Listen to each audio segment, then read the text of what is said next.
আসসালামু আলাইকুম। শুরু করছি সঙ্গীন প্রণয়া শক্তি পর্ব ৬। লিখেছেন সুরাইয়া রাফা।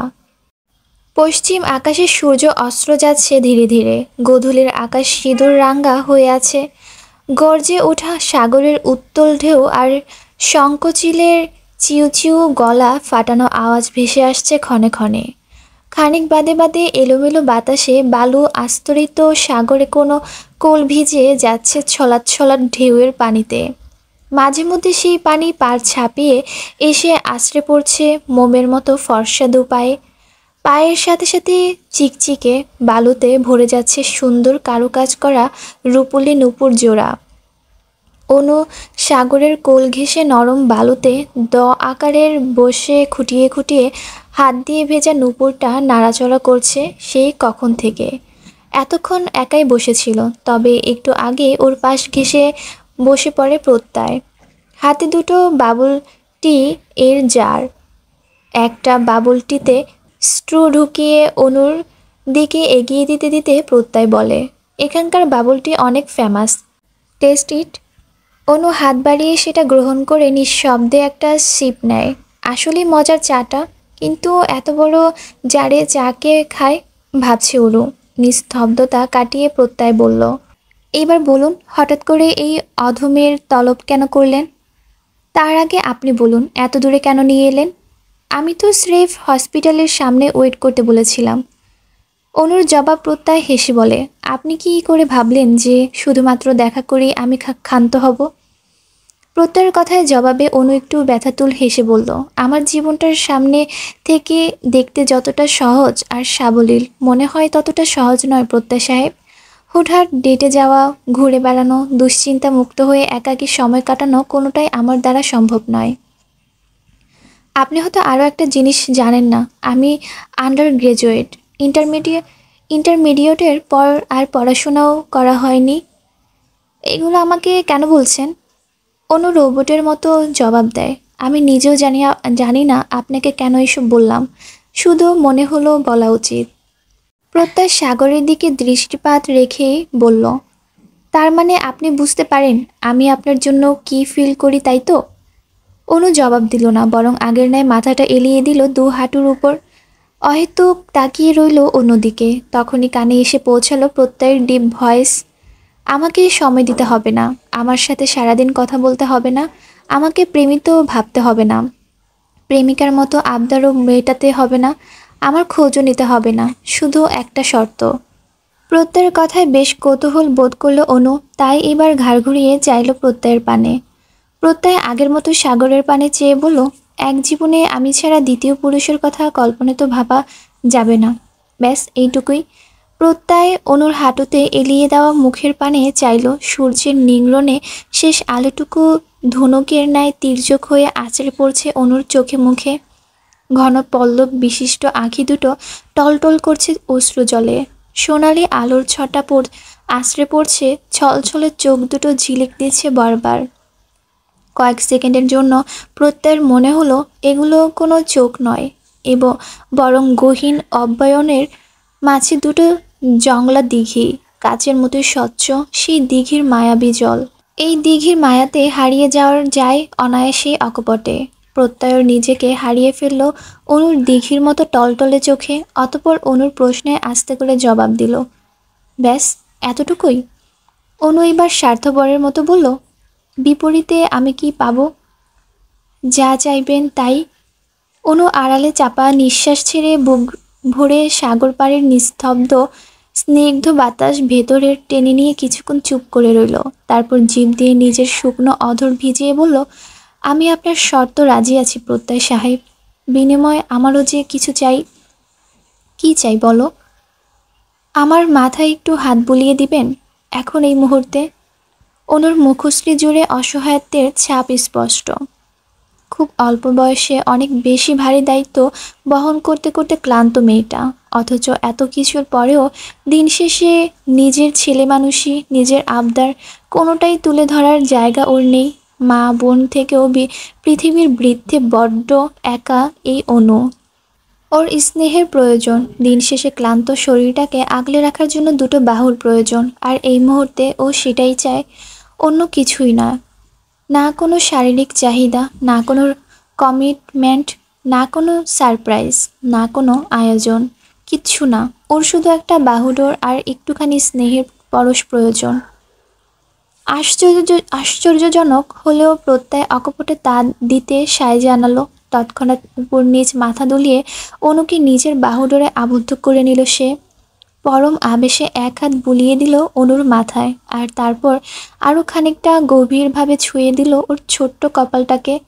কপালের মাঝ বরাবর একটা উষ্ণ আর গভীর চুমো এঁকে দিয়ে তবেই ক্ষান্ত হলো প্রত্যয়। তখনও সাগরের ঢেউয়ের তালে তালে মিলিয়ে বাড়ছিল অনুর কান্নার গতিবেগ। ড্রেসিং টেবিলের সামনে মুখ কালো করে অসহায়ের মতো বসে আছে অরু। ওর ঠিক সামনে বসে মুখ খুব মনোযোগে দিয়ে দক্ষ হাতে সুন্দর ফর্সা গালে এক এক প্রাইমার, ফাউন্ডেশন, কনসিলার, ব্লাশ আর হাইলাইটার আস্তরণ লাগিয়ে যাচ্ছে অ্যালিসা। অরু মেকআপ বলতে ওই সানস্ক্রিন আর লিপস্টিক ছাড়া তেমন কিছু ব্যবহার করেই না কখনো। করতে যে খুব ভালো লাগে তেমনটাও নয়। ওর কাছে সাজুগুজুর চেয়ে স্কিন কেয়ার বেশি গুরুত্বপূর্ণ। তাই তো এত কেমিক্যাল মিশ্রিত মেকআপ লাগানো হয় না কোনো কালেই। তবে আজ যখন অ্যালিসা নিজে থেকে এসে বলল সাজিয়ে দিবে, তখন আর না করতে পারেনি অরু। চুপচাপ ভদ্র মেয়ের মতো গিয়ে বসেছে ড্রেসিং টেবিলের সামনে। মনে মনে ভাবছে কৃতিক আদৌ জানতো যে এই অ্যালিসা বার্থডে পার্টিতে যাচ্ছে। এই খানিকক্ষণের আগের কথা। ভার্সিটি থেকে ফিরে মাত্রই ফ্রেশ হয়ে বেরিয়েছিল অরু। বাড়িতে আপাতত কৃতিক, অনু কেউই নেই। অনু আজকাল দেরি করে ফিরলে অরু তেমন একটা ভাবে না, কারণ ওর দৃঢ় বিশ্বাস প্রত্যয় ভাইয়া অনুকে ঠিক দেখে রাখবে, কোনো অযাচিত বিপদে পড়তেই দেবে না। আর কৃতিকের চিন্তা করে লাভ নেই, সে তো কখন ফিরে আবার কখন বেরিয়ে যায় তার কোনো হদিসই জানেন না অরু। কেউ নেই দেখে অরু একাই কিছু একটা সহজে বানিয়ে খাবে বলে কিচেনে পা বাড়িয়েছিল কেবল। ঠিক তখনই আগমন ঘটে এলিসার। ভেতরে এসে এলিসা জানায় আজ তার জন্মদিন। অরু সম্মোহীন হাসি দিয়ে জন্মদিন শুভেচ্ছা জানালো। এলিসা বলে ও অরুকেই নিতে এসেছে। অর্ণব নাকি এলিসার জন্য ছোটোখাটো একটা পার্টি অ্যারেঞ্জ করেছে। অর্ণব পার্টি অ্যারেঞ্জ করেছে কথাটা মাথায় আসতেই খানিকক্ষণ আগের ভাবনা থেকে বেরিয়ে এসে চট করে এলিসাকে প্রশ্ন করে বসে অরু, অর্ণব ভাইয়া তোমাকে পছন্দ করে তাই না আপু? অরুকে খুব যত্ন করে আইসে শ্যাডো লাগিয়ে দিতে দিতে এলিসা বলে, পছন্দ টছন্দ কিছুই না, পাগলটা হুদাই আমার পিছনে পড়ে আছে। পছন্দ করে দেখেই পিছনে পড়ে আছে আপু। আর তাছাড়া তোমার মতো সুন্দরী মেয়েকে কে না পছন্দ করে। তুমি আমার থেকে কোনো অংশে কম নয় অরু, বরং অনেকটা বেশি। তুমি ন্যাচারাল বিউটি, আর আমি তো সবসময় মেকআপে ঢেকে থাকি। তাছাড়া তোমার চুল দেখে তোমার স্বামী তোমার প্রেমে পড়ে যাবে। I am damn sure. Aru লাজুক হেসে বলে, আফসোস কেউ পড়ল না। পড়বে আর একটু বড় হও ঠিকই পড়বে। তখন কৃতিকের নিজের বোনকে পাহারা দেওয়ার জন্য পেছনে হাজারটা বডিগার্ড লাগিয়ে রাখতে হবে। উনি আমাকে বোন হিসেবে পরিচয় দিতে চায় না আপু। তাই আমিও চাই না যে যেচে পড়ে কারো বোন হতে। নির্লিপ্ত কণ্ঠে জবাব আসে অরুর দিক থেকে। ওর কথা বাদ দাও, যে কে সবসময় এমন করে, বেশি ভাব দেখায়। আসো তোমার চুলগুলো ঠিক করে দেই। ওর বুঝলো কৃতিকের কোনো খারাপ অভ্যাসই এদের কাছে দোষের নয়। তাই আড়ালে ফোঁস করে একটা দীর্ঘ নিঃশ্বাস ছেড়ে নিজেকে আয়নায় দেখতে লাগলো ও। নিজের পরিপাটি চেহারা আয়নায় দেখে ওরু বলে, অর্ণব ভাইয়া তো ভালো মানুষ, তাহলে তাকে কেন কষ্ট দিচ্ছ আপু? অরুর চুলে হেয়ার ব্রাশ চালাতে চালাতে এলিসা বলে, আমারও এই একটাই আফসোস জানো তো, অর্ণবের মতো ছেলে আমার মতো একটা মেয়েকেই কেন পাগলের মতো ভালোবাসে। দুনিয়াতে কি ভালো মেয়ে অভাব আছে? অরু চকিতে পেছনে ঘুরে শুধালো, মানে তুমি পকার প্লেয়ার মানে বুঝো? অরু অজ্ঞাতদের মতো এদিক ওদিক মাথা নাড়ল। জুয়া চেনো নিশ্চয়, কার্ড দিয়ে যে খেলে। একটা শুষ্ক ঢোক গেলে অরু এবার হ্যাঁ সূচক মাথা নাড়িয়ে বলে, হ্যাঁ টিভিতে দেখেছি। আমি এটাই খেলতাম অরু। ইভেন যেমন তেমন নয়, আজ পর্যন্ত পকার খেলে আমাকে কেউ বিট করতে পারেনি। পকার প্লেয়ারদের কাছে আমি সেলিব্রিটি মতোই। ওরা আমার একটা অটোগ্রাফের জন্য তৃষ্ণাত চাতকের মতোই অপেক্ষা করে থাকে। আর যে সেটা একবার পেয়ে যায় তার ডিমান্ড বেড়ে যায়। ওরু পিছনে ঘুরে এলিসার হাত ধরে বলল, আপু এটা তো খারাপ কাজ, তাহলে বেরিয়ে কেন আসছো না? এলিসা জোরপূর্বক হেসে জবাব দেয়, আমি ছাড়তে চাইলেও এই বিভীষিকাময় খেলার জগৎ আমার পিছু ছাড়ছে না ওরু। স্ফটিকের লাল নীল সবুজ আলোয় ঝিকমিক করছে পুরো হলরুমটা। কিছু কিছু নজর কাড়া লাইট স্পষ্ট মিউজিকের তালে তালে জ্বলছে আবার নিচ্ছে। আর্টিফিশিয়াল বেবি পিঙ্ক কালারের থিমটা ভালোই মানিয়েছে লাইটিংয়ের সাথে। এক কথায় চোখ ধাঁধানো ব্যাপার স্যাপার। হলরুমটা মানুষ দ্বারা পরিপূর্ণ, বেশিরভাগই জোড়ায় জোড়ায়। তবে এত এত চিকচাক আলোয় কারোরই মুখ দেখে চেনার জো নেই। না এই মুহূর্তে ওরু কারো মুখ দেখার মতো অবস্থায় আছে। এর কারণ ওর দৃষ্টি আড়াল করে শক্ত চোয়াল আর অগ্নিদৃষ্টি নিক্ষেপ করে তাকিয়ে আছে কৃত্তিক। দেখে মনে হচ্ছে পাবলিক প্লেস না হলে এই মুহূর্তে খুব বড়সড় সিন ক্রিয়েট করতো সে। ওরও মাথা নিচু করে দাঁড়িয়ে আছে। এলিসা ওকে রেখে কই কই যে উধাও হয়ে গেল সেটাই ভাবছে আপাতত। চুপ করে থাকিস না ওরু, কথা বল। আমাকে আমাকে না জানিয়ে এখানে কোন সাহসে এলি তুই? কৃতিকের আহাম্মকি ধমকে ওরু মাথা তুলল। একটা ব্ল্যাক ভেলভেট পার্টি জ্যাকেট পরে আছে কৃত্তিক। ঘাড় অবধি চুলগুলো জ্যাকেটের সাথে ম্যাচিং করেই সেট করা। মনে হচ্ছে কোনো হেয়ার স্টাইলিস্ট এর শুকনো হাতের কাজ এটা। তবে কৃতিককে দেখতে একটা ড্রেসিং লাগছে।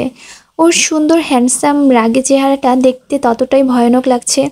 সুন্দর বড় বড় ছোট দুটি যেন জ্বলন্ত অঙ্গার মতো। ওরও ভেবে পায় না ও করেছেটা কি। এলিসা নিতে গিয়েছে দেখেই তো এলো, তাহলে এত রাগের কি আছে? আর সব ব্যাপারেই কেন কৃত্তিককে জানতে হবে? কি হয় কৃত্তিক ওর? এইরকম শাসন করার মতো এতটাও তো ক্লোজ ওরা নয় তাহলে। মনে মনে কৃতিকের উপর খুব বিরক্ত হলো ওরও। অজানা কারণে জিভটা নিম পাতার মতোই তেতো ঠেকলো ওর। ওরু, আমাকে রাগাস না। তুই এখানে কি করছিস? এভাবে আমাকে না জানিয়ে আর কোথায় কোথায় যাস তুই? কি হলো জবাব দে। ওরও চুপ করে করে রইল এবারও। কিন্তু কৃতিক আর নিজের রাগ সংবরণ করে রাখতে পারল না। পকেট থেকে হাত বের করে চেপে ধরল ওরুর নরম চিকন হাতটা। তৎক্ষণাৎ পেছন থেকে কথা ছুড়ল এলিসা, কি করছিস জেকে? কৃতিক অরুর সমেত এলিসার সামনে গিয়ে দাঁড়িয়ে দাঁতে দাঁত চেপে বলল, ওকে এখানে নিয়ে এসে কাজটা তুই একদম ঠিক করিসনি এলিসা। তুই ভালো করে জানিস আজকে পার্টির পেছনে আমাদের অন্য উদ্দেশ্য আছে। আর সেখানে তুই আমার দুর্বলতা টেনে নিয়ে এলি। ওয়াই? এলিসা লম্বা একটা শ্বাস টেনে অরুকে কৃতিকের থেকে ছড়িয়ে বলল, যদি কিছু হয় সেটা আমার সাথে হবে, ওর সাথে নয়। তাছাড়া কিছু যে হবে তাও তো শিওর না। তাহলে আমার বার্থডেটাকে নর্মাল বার্থডে পার্টি কেন ভাবতে পারছিস না? আর সবচেয়ে বড় কথা, ওরও ছোট বাচ্চা নয়। তুই সবসময় ওকে এভাবে ডোমিনেট করিস কেন বলতো? কৃতিক তীক্ষ্ণ কণ্ঠে জবাব দিল, কারণ ও আমার। বলা হয়েছে। এবার আমরা আসছি। এলিসা কিংবা ওরও কেউই কৃতিকের কথায় খুব একটা গুরুত্ব না দিয়ে ওখান থেকে চলে গেল। দুহাত মুষ্টি বদ্ধ করে রেখে পেছন থেকে বিড়বিড়িয়ে কৃতিক বলল, সাবধান Elisa, she is my heartbeat. পার্টিতে অনাকাঙ্ক্ষিত কিছুই ঘটেনি, বরং সবাই জমিয়ে আনন্দ করেছে, কেক কেটেছে, খাওয়া দাওয়া হই হুল্লোড় করে অনেকটা সময় অতিবাহিত করেছে। পুরোটা সময় ওরুকে সাথে সাথে রেখেছে এলিসা, সেই সাথে চোখে চোখে রেখেছে অন্য আরেকজন। আজ প্রথমবার কৃত্তিক বোধ করলো ও খুব দুর্বল হৃদয়ের, অন্তত ওরুর ক্ষেত্রে তো তাই। পুরো পার্টির ঘুরে ফিরে ওর দুচোখ ওরুতেই নিবদ্ধ ছিল। পুরো পার্টিতে কয়েক সেকেন্ডের জন্য যদি ওরও চোখের আড়াল হয়েছে তো কৃতিক মনে হচ্ছিল এই বুঝি দুশ্চিন্তার বেকুল হৃদয়টা এক্ষুনি ব্লাস্ট করবে। কিন্তু এখন এই মুহূর্তে কৃতিকের নিশ্চিত ডিভানে গা এলিয়ে দিয়ে ড্রিঙ্ক করছে, কারণ ওরও ওর চোখের সামনেই বসে আছে। যদিও ওদের মাঝে দূরত্ব বেশ অনেকটা, তবুও চোখের সামনে তো আছেই। কৃতিক যখন নির্বিঘ্ন বসে বসে এসব ভাবছিল তখনই বল ড্যান্সারের ঘোষণা করা হয়। পশ্চিমা সংস্কৃতিতে বল নাচ খুবই জনপ্রিয়। আজকাল বাংলাদেশের বিভিন্ন পার্টি কিংবা অনুষ্ঠানে কপোত-কপোতীদের বল নাচের আয়োজন করা হয়। কিন্তু ওরু কীভাবে নাচবে? একে তো পার্টনার নেই, তার উপর বোকার মতো জর্জের শাড়ি পরে এসেছে। তাই বসে বসেই সবার পারফরমেন্স দেখতে লাগলো ও। ঠিক তখনই কৃতিকের দৃষ্টি আড়াল করে ওরুর সামনে এসে দাঁড়ালো সায়র। রাজকুমারদের মতো করে মাথাটা হালকা নুয়ে ডান হাত বাড়িয়ে দিয়ে ওরুকে শুধালো, let's have a dance. Oru না করতে চাইলো, কিন্তু না করাটা মূর্খতার লক্ষণ। সবার সামনে না করে দিলে সবাই ওকে স্মার্ট ভাববে। তাছাড়া সায়রও অনেকটা লজ্জিত হবে। সেই ভেবে ও নিজেও হাত বাড়ালো বল নাচের উদ্দেশ্যে। তবে সায়রের হাতের মাঝে আর হাত রাখা হলো না ওর। আর তার আগেই মসৃণ হাতটা ইগলের মতো ছো মেরে নিজের হাতে নিয়ে এলো কৃত্তিক। সায়রের ইচ্ছা করেই ধাক্কা মেরে দাঁড়িয়ে পড়ল অরুর সামনে। একদম হুট করে চোখের পলকে ঘটনাটি ঘটায় কিছুটা ঠাহর করতে পারল না অরু। শুধু দেখতে পেল ওর হাতটা সায়র নয়, কৃত্তিক ধরে আছে। অরু সচকিত হয়ে কিছু বলতে চাইলো, তবে তার ফুসরত দিল না কৃত্তিক। টেনে নিয়ে গেল বল নাচের স্টেজে। অরুর এক হাত নিজের কাঁধে রেখে নিজের শক্ত হাতটা ছোয়ালো অরুর লতানো কোমরে। অন্য হাত ঢুকিয়ে দিল আর অরুর 5 আঙ্গুলের ভাঁজে। বল নাচের মঞ্চটা ছিল পুরোপুরি অন্ধকার। ফেরি লাইটের ম্যাজিক্যাল আলো ছায়ায় কোনো কিছুই খুব ভালো করে দেখা যাচ্ছে না। অরুর দেখতে পেল না কৃতিকের আগুন ঝরা চোখ জোড়া ওর শরীরে স্পর্শ পেয়ে মুহূর্তে কতটা কামকাত ডুবে গিয়েছিল। ব্যাকগ্রাউন্ডের তখন সবার প্রিয় বাংলা গানের 2টো লাইন বাজছিল। হালকা হাওয়ার মতন চাইছি এসো এখন, করছে তোমায় দেখে অল্প বেইমানি মন, বাঁধবো তোমার সাথে আমি আমার জীবন। ওরা দুজন তখন সফট মিউজিক্যাল তালে তালে পা মেলাচ্ছে নির্দ্বিধায়। কি জানি হুট করে কোথায় হারিয়ে গেল দুজন। এত জড়তা, এত দূরত্ব, এত প্রতিকূলতা সব কেমন হাওয়ায় মিলে গেল।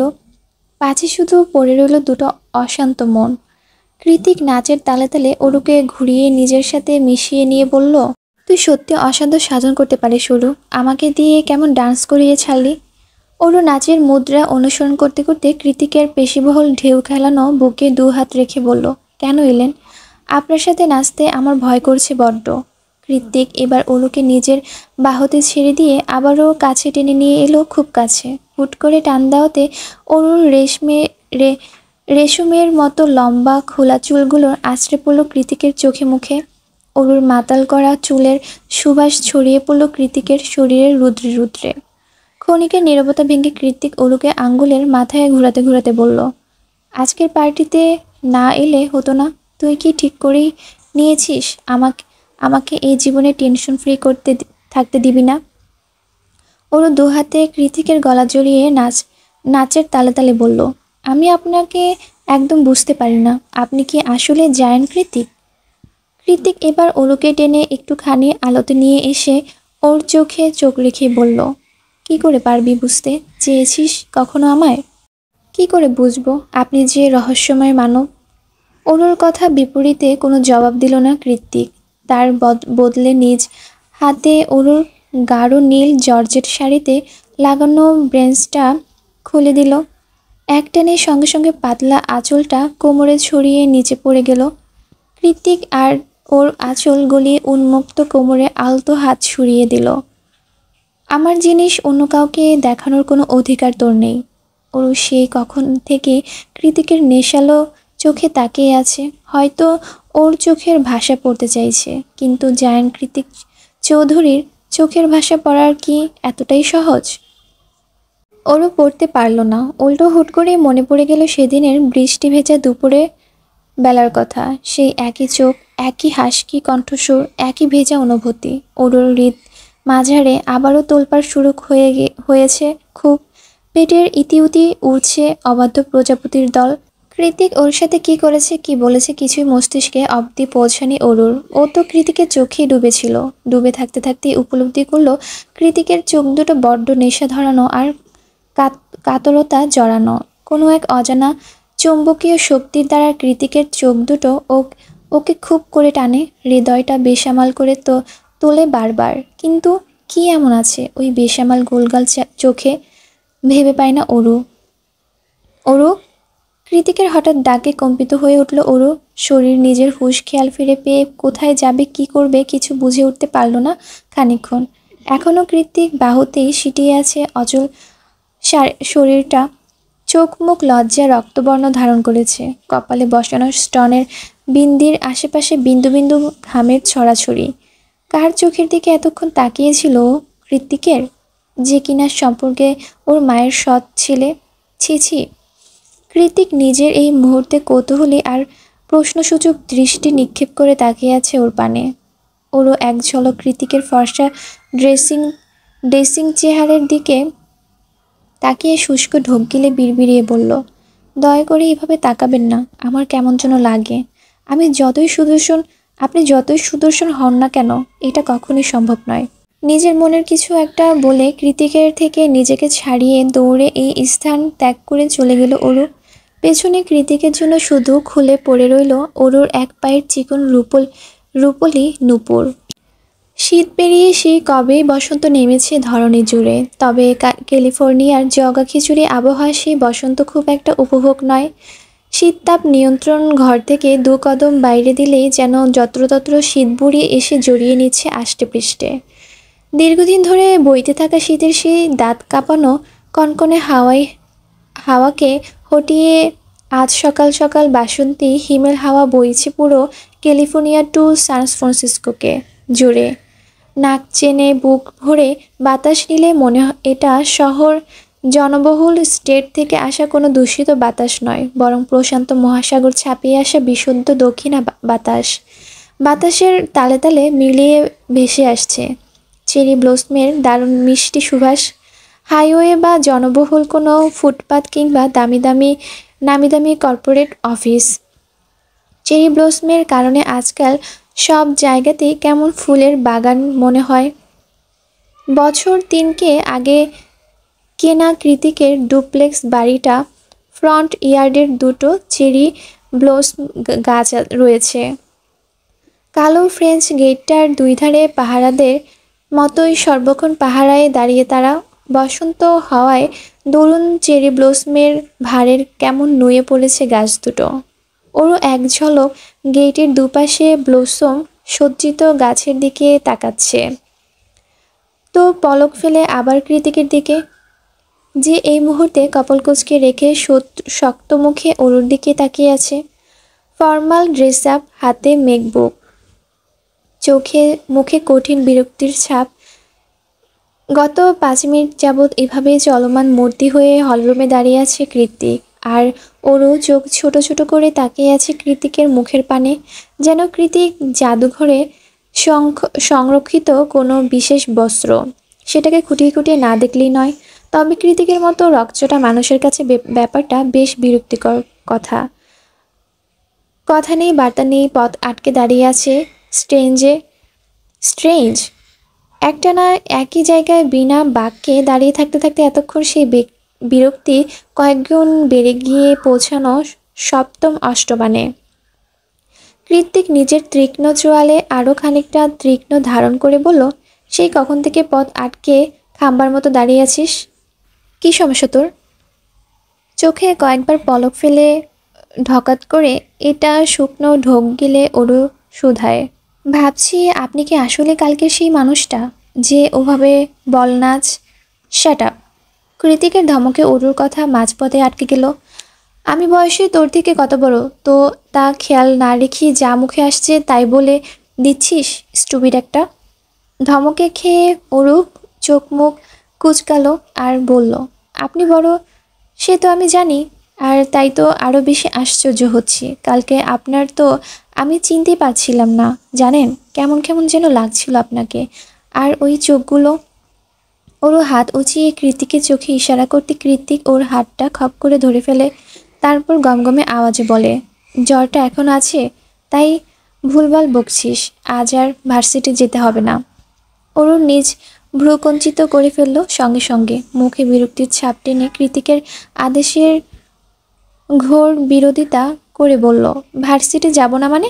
দেখছেন সকাল সকাল রেডি রেডি রেডি বেরিয়েছি, তাও বলছেন ভার্সিটিতে যাব না? তোর শরীরটা ভালো নেই তাই বলছি, নয়তো তুই কোথায় যাবি না যাবি সেসব আমার বিন্দুমাত্র আগ্রহ নেই। অরু নিজের গলায় হাত ছড়িয়ে বলল, এতটুকু জ্বরে কিছু হবে না, শুনুন তো আমি ভার্সিটিতে যাব, আজ নিখিল ভাইয়ের সাথে ট্যুরের ব্যাপারে দরকারি কথা বলবো। তপ্ত গালে খড়খড়ে হাতের শক্ত চাপ অনুভব করতেই অরুর কথা মাঝপথে আটকে গেল। কৃতিকের হঠাৎ আক্রমণের স্থান থেকে কয়েক কদম পিছিয়ে অরু পিঠ গিয়ে ঠেকল কাঁচ লাগানো প্রশস্ত দেয়ালে। কৃতিক এখন এমনভাবে চোয়াল চেপে ধরেছে যেন মনে হচ্ছে এখনই গাল ফেটে রক্ত বেরিয়ে আসবে। কৃতিক নিজ হাতের বাঁধন ঢিলে না করে রুষ্ট কণ্ঠে বলল, আমি বলেছি না, তার মানে নাই। কথার উপর পাল্টা যুক্তি আমার একদম পছন্দ না ওরু। একদিন একটু নরম বিহেভিয়ার দেখিয়েছিস বলে এই না যে আমি প্রতিদিন সেটা কন্টিনিউ করব। এখন যেটা দেখছিস এটাই আমি, রুড, উগ্র, বেপরোয়া। আর এই রুড মানুষটাকে সারা জীবনের জন্য সহ্য করতে হবে তোর। And this is my second time warning. Next time আর ওয়ার্নিং দিতে আসবো না, ডাইরেক্ট অ্যাকশন নেব, মার্ক মাই ওয়ার্ড। অরুর মুখ থেকে অস্পষ্ট সুরে কথা বেরোলো এতক্ষণে। লাগছে আমার। কৃতিকের হঠাৎ প্রতিক্রিয়া ভেতর থেকে এসেছিল, তাই নিজেও বুঝতে পারিনি ও অরুকে নিজ হাত আর কথার দ্বারা ঠিক কতটা ব্যথা দিচ্ছে। তবে খানিকক্ষণ আগে অরুর বলা লাগছে আমার কথাটাই যথেষ্ট ছিল কৃতিকের গর্জে ওঠা অগ্নিস্ফুলিঙ্গিত শীতল জলের ছাড় দেওয়ার জন্য। কৃতিক নীরবে অরুর গালটা ছেড়ে দিতে অরু নিজের নরম গাল দুটোতে হাত বোলাতে বোলাতে বিরক্ত সুরে অস্পষ্ট বলল, সারা জীবন তো দূরে দূরে থাকো। উপরওয়ালার ইচ্ছায় মা সুস্থ হয়ে গেলে আপনার মতো মানুষের সাথে এক ছাদের তলায়, তারপর আর এক মুহূর্ত নয়। অরুর বিড়বিড়িয়ে বলা বাক্যটা কৃতিক খুব ভালোভাবেই শুনল।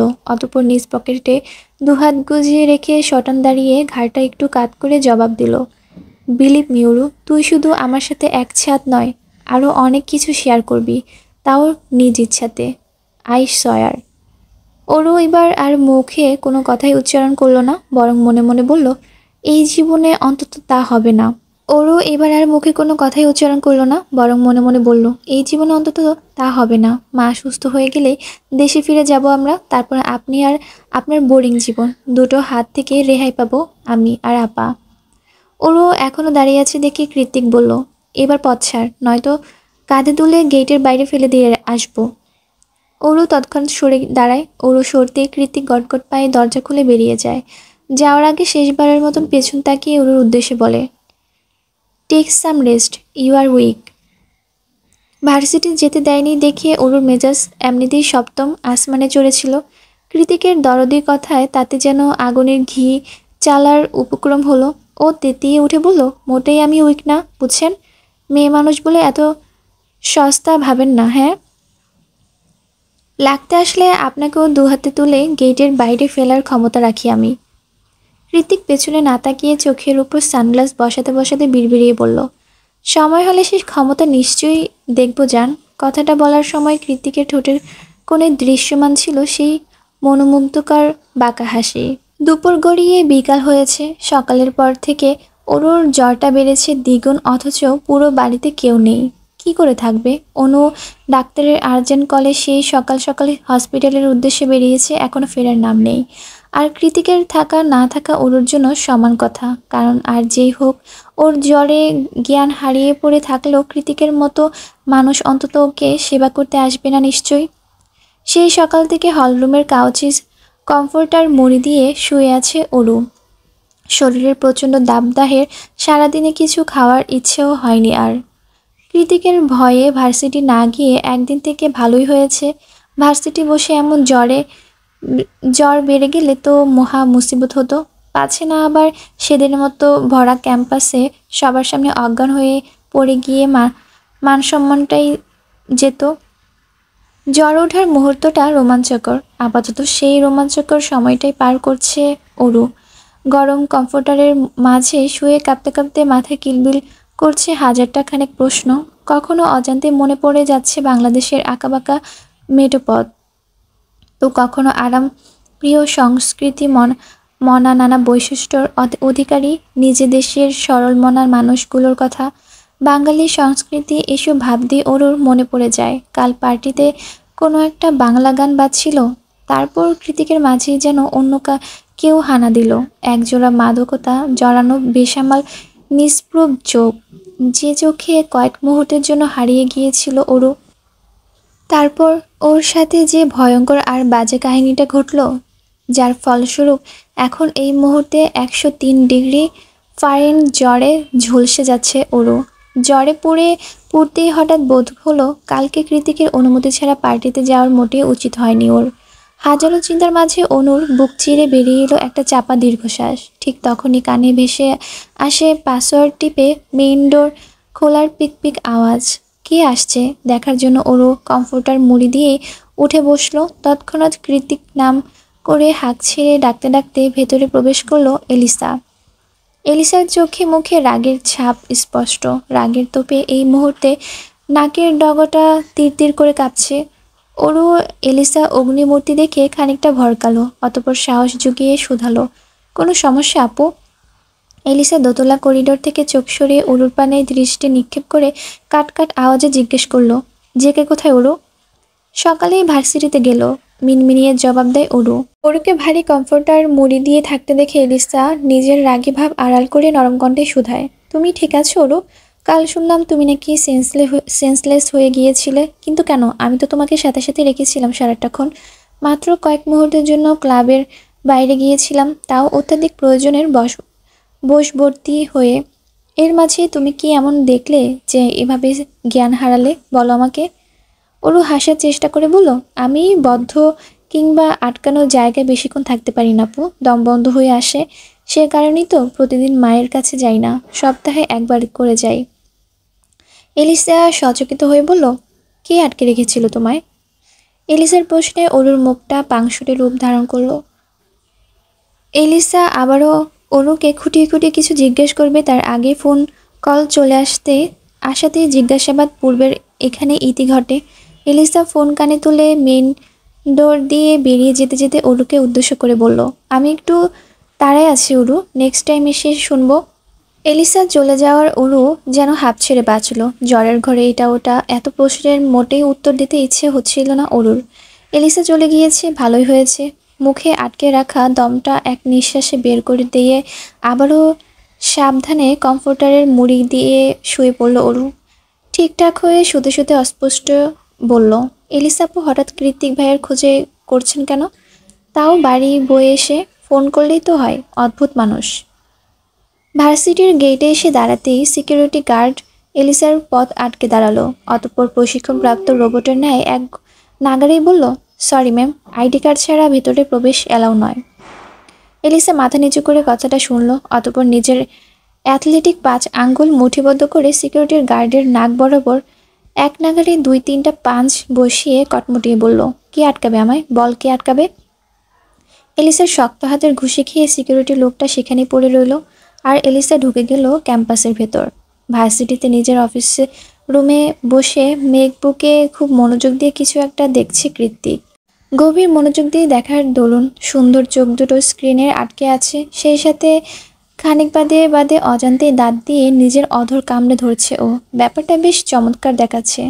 এই দৃশ্যটা এক পলক দেখলে যে কোনো মেয়ের মুখ থেকে বেরোবে একটা বাক্য, হাউ মেনলি। তবে এলিসা তো কোনো সাধারণ মেয়ে নয়, বরং আস্ত একটা ডেঞ্জারাস, তাই ওর ওসবে খেয়ালও কম।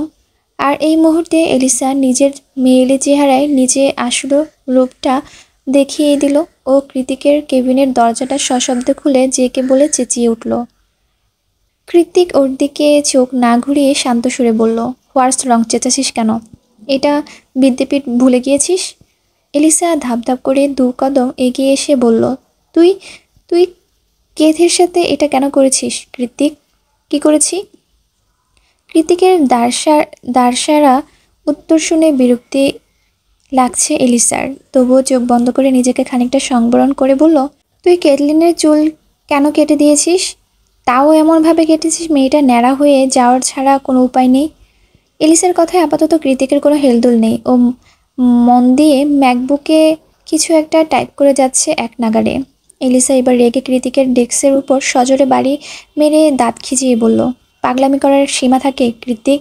তুই যখন যা করছিস আমরা তোকে সবসময় সাপোর্ট করে যাই, হোক সেটা ভালো কাজ কিংবা খারাপ। তাই বলে এতটা জঘন্য কাজ? তুই কি আদৌ জানিস একটা মেয়ের কাছে তার চুল কতটা মূল্যবান? চুল হারানোর দুঃখে মেয়েটা লিটারলি সুইসাইড করতে গিয়েছিল। Can you imagine? এবার ম্যাকবুক থেকে চোখ সরিয়ে কথা বলল Kritik, exactly, I can imagine and that's why I did it. কারণ ক্যাথলিনের বোঝা উচিত অন্য কারো চুল আমার কাছেও ঠিক কতটা মূল্যবান। মখমলের ন্যায় মসৃণ কণ্ঠস্বর, অথচ কথার পড়তে পড়তে তীব্র রাগের বহিঃপ্রকাশ। এলিসা বিরক্ত হয়ে বলল, তোর কথার আগামাথা কিছুই মাথায় ঢুকছে না আমার। প্লিজ এই হাইড অ্যান্ড সিক গেমটা এবার অফ কর। কৃতি কপালে ভাঁজ ফেলে বলল, খুলেই তো বললাম। আমি ক্যাথলিকের চুল কেটে দিয়েছি। কেন কেটেছিস? কারণ ক্যাথলিক অনেক বড় ভুল করতে যাচ্ছিল। থ্যাঙ্কস টু শায়র অ্যান্ড অর্ণব ভুলটা করার আগেই ওরা ঘটনাস্থলে চলে আসে। ক্যাথলিন যে ভুল করার সাহস দেখিয়েছে তার জন্যই স্রেফ ছোট্ট একটু শাস্তি দিলাম। কৃতিকের ঘুরানো পেঁচানোর কথার জট খুব বেশি খোলা হলো না এলিসার। তার আগে কয়েকজন সিকিউরিটি গার্ড এসে কৃতিককে আর্জি জানিয়ে বলে, স্যার, উনি গেটের সিকিউরিটি গার্ডকে মেরে ক্যাম্পাসের ভেতরে প্রবেশ করেছেন। কর্তৃপক্ষ থেকে ওনাকে ধরে ক্যাম্পাসের বাইরে বের করে দেওয়ার অর্ডার এসেছে। এলিসা চোখ ছোট ছোট করে কৃতিকের তাকিয়ে ইশারা করে বলল, কিরে বল, আমি তোর ফ্রেন্ড। কৃতিক ভ্রুকুচকে একবার এলিসার ইশারাতে মুখের পানে চাইল, তারপর সিকিউরিটির পানে তাকিয়ে ঠোঁট উল্টে বলল, যা বলা হয়েছে তাই করুন, টেনে টুনে নিয়ে যান তো। সেই কখন থেকে এসে কানের মাথা খাচ্ছে, পাগল মনে হয়। এলিসা কৃতিকের দিকে তেড়ে মেরে এসে বলল, জেকের বাচ্চা, আমাকে তোর পাগল মনে হয়? তবে খুব বেশি কাছে আসার আগে সিকিউরিটি সবাই মিলে ধরে ওকে টানতে টানতে নিয়ে গেল একেবারে ক্যাম্পাসের শেষ মাথার গেটের কাছে। কৃত্তিক থাই লাগানোর জানালার সামনে দাঁড়িয়ে কফি পান করতে করতে সে দৃশ্যই দেখে ঠোঁট কামড়ে হাসছে। হাসতে হাসতেই চোখে মুখে রং পরিবর্তন হয়ে গেল ওর। এতক্ষণে হাস্যজ্জ্বল গৌরবর্ণ মুখটা ক্ষণিকের মাঝে কাঠিন্যতায় ছেয়ে গেল। মস্তিষ্কে ভেসে উঠল কাল সিসিটিভি ক্যামেরার বন্দি অযাচিত মুহূর্তগুলো, সেই সাথে কালকের পার্টিতে ঘটে যাওয়ার ছোট বড় প্রত্যেকটা ঘটনা। কাল বল নাচের সময় অরুকে এতটা কাছে পেয়ে কৃত্তিক নিজের মধ্যে ছিল না, অজান্তে আটকে গিয়েছিল অরুময় ভ্রমের গোলকধাঁধায়। সবসময় বাধ্য মস্তিষ্কটা তার তাল হেলিয়ে চলে গিয়েছিল অবাধ্য মনের বশে। তারপর অরু যখন ওখানে দৌড়ে চলে গেল, তখনই সম্বিত ফিরে পায় কৃত্তিক, ফিরে আসে কঠিন বাস্তবতায়। তবুও কোনো এক অযাচিত বিপদ থেকে অরুকে প্রোটেক্ট করতেই পিছু নিয়েছিল ওর। কিন্তু অরু স্টেজের পেছনে চলে গেলেও কৃতিক আর যাওয়া হয়নি সেদিকে। তার আগেই ওকে ডেকে ক্লাবের বাইরে নিয়ে যায় এলিসা। নিয়ে যাওয়ার অবশ্য যথাযথ কারণ ছিল, তাই মনের মাঝে হাজারটা দ্বিধা থাকা সত্ত্বেও কৃতিক যেতে হয়েছিল এলিসার সাথে। ওদিকে অর্ণব আর শায়র এলিসাকে খুঁজতে খুঁজতে ব্যাক স্টেজে এসেছিল, কারণ এই পার্টিতে এদের একমাত্র মিশন আর ভীষণ এলিসাকে প্রোটেক্ট করা। কিন্তু আফসোসের বিষয়, এলিসা ওদের থেকে কৃতিকে বেশি ভরসা করে। আর শায়র আর অর্ণব যখন ব্যাক স্টেজের অন্ধকারে করিডোর দিয়ে পা টিপে টিপে এগোচ্ছিল, তখনই পাশের রুম থেকে কারো গঙ্গানি আওয়াজ শুনতে পেয়ে হকচকিয়ে সেদিকেই দৌড়ে যায় ওরা। রুমটা তখন পুরোপুরি অন্ধকার ছিল না। ভেন্টিলেটর থেকে আসা বাইরে মৃদু আলোতে ওরা ভালোভাবে দেখেছে ফ্লোরে অগোছালো পায়ে পড়ে মৃদু আওয়াজে কাতরাচ্ছে কেউ। দেখে মনে হচ্ছে খুব চোট পেয়েছে, কিন্তু কোথায় পেয়েছে ব্যাপারটা বোঝার জন্য ফোনের ফ্ল্যাশ লাইট জ্বালাতেই ওরুর মুখটা দেখে আটকে ওঠে শায়র। শায়র কীভাবে শকড হতে দেখে অর্ণব শুধালো, কিরে আটকে উঠলি কেন? শায়র চোয়াল শক্ত করে উদ্বিগ্ন হয়ে বলল, অর্ণব, এটা তো অরু, কৃত্তিকের স্টেপ সিস্টার। হ্যাঁ তাই তো দেখছি, কি হলো বলতো মেয়েটার? শায়র অর্ণবের কলার চেপে ধরে হিসফিসিয়ে বলল, তাই তো দেখছি, মানে খবরদার এটা যাতে জেকের কানে অবধি না পৌঁছায়, তাহলে তোর অ্যারেঞ্জ করা এই পার্টি ফার্ট লন্ডভন্ড করে দিতে ও এক সেকেন্ড ভাববে না। এখন চল, তাড়াতাড়ি ওকে সরিয়ে তুলতে হবে। অর্ণব শায়রের হাত টেনে থামিয়ে দেয়। ওয়েট, তুই এত পেনিক হচ্ছিস কেন? তাছাড়া ও স্টেপ সিস্টার হয় জেকের। শায়র ওকে মাঝে পথেই থামিয়ে দিল। দেওয়ালেরও কান আছে, এমন মুখ ভঙ্গিমা করে বলল, তুই ভুল ভাবছিস অর্ণব, ওসব সিস্টার ফাস্টার কিছুই না। জেকে মেয়েটার প্রতি লিটারেলি অবসেসড।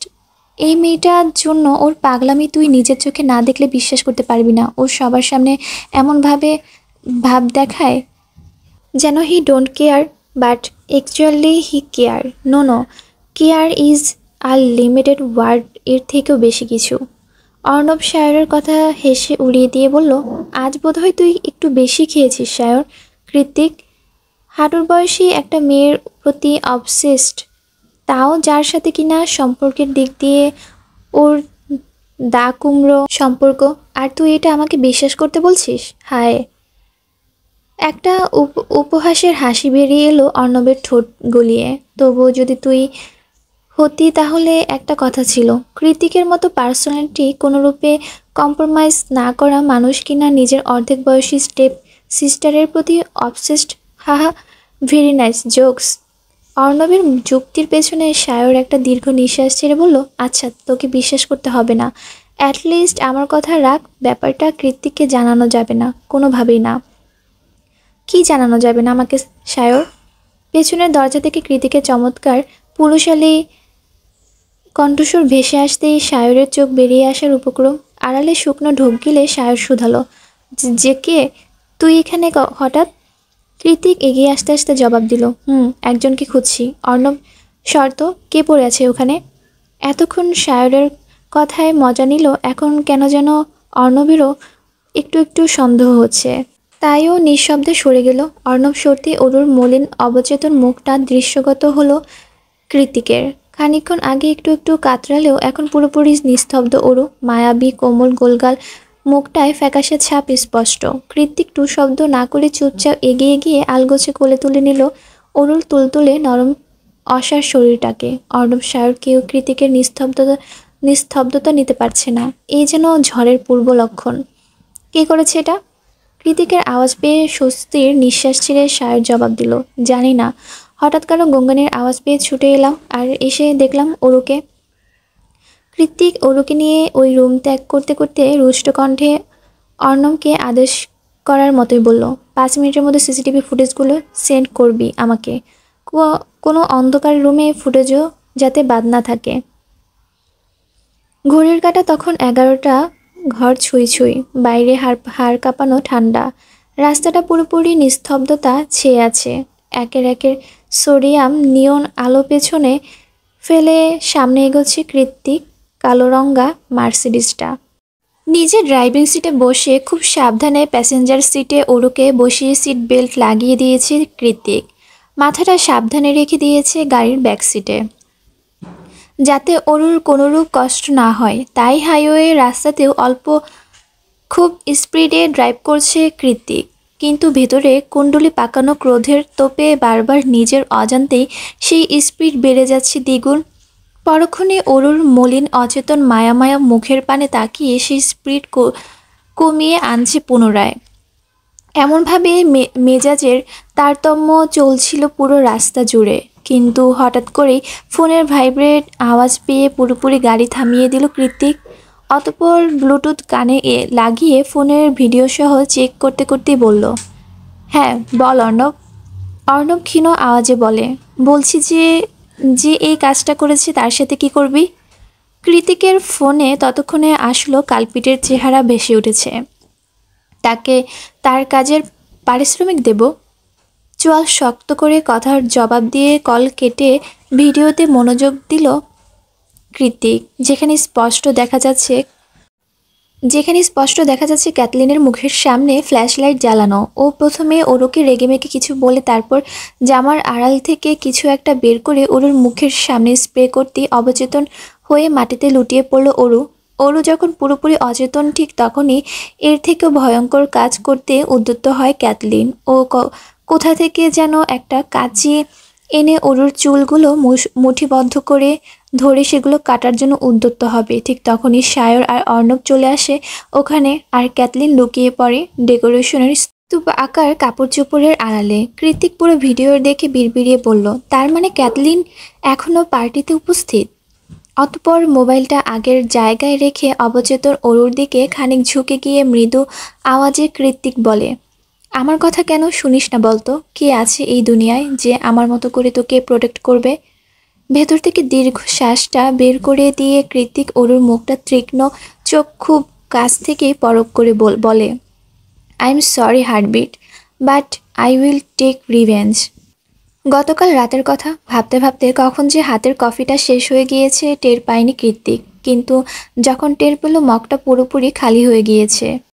তখন ও কফিহীন চ্যাটচ্যাটে মগটার দিকে তাকিয়ে কপট হেসে বলল, সরি ক্যাথলিন, তুমি আমার বেস্ট ফ্রেন্ডের কাজিন, কিন্তু তুমি তো খুব বড় ভুল করেছো। আমার দুর্বলতায় হাত দিয়ে ফেলেছো, তাই ছোটোখাটো শাস্তি তো তোমাকে পেতেই হতো। কৃত্তিক নিজ কথা শেষ করে সিরামিকের কফির মগটা আস্তে করে ফেলে দিল মেঝেতে। সঙ্গে সঙ্গে বিকট ঝনঝন আওয়াজে মুখরিত হলো পুরো অফিস রুম। এত কিছুর পরেও কৃতিকের মস্তিষ্কে একটা প্রশ্নই গেঁথে রয়, সব কিছু রেখে শুধুমাত্র অরুর চুলই কেন কাটতে গিয়েছিল ক্যাথলিন?